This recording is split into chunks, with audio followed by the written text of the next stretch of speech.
Okay, it's been one of them.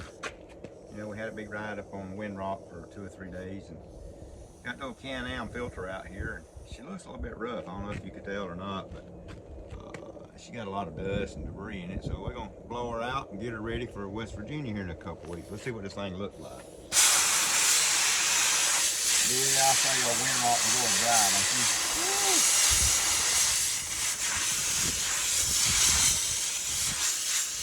Yeah. Needed this for sure.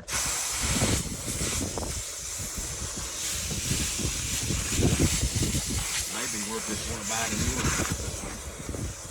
Can-Am.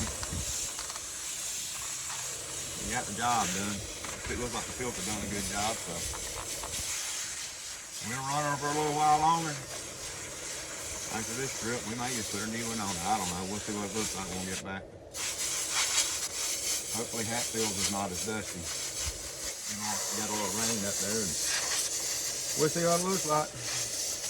We'll go up, I think it's like the first weekend of April. And yeah, our first trip up there, never been. Of course, we knew that this, you know, side-by-side thing. And looks like we might be hooked, you know. No wife, she kind of likes it. She's already retired, and just waiting on me to get in another year or so, and then I'm gonna do the same thing. We'll see how things go. But I believe the old filter looks good now. We'll put her back in later.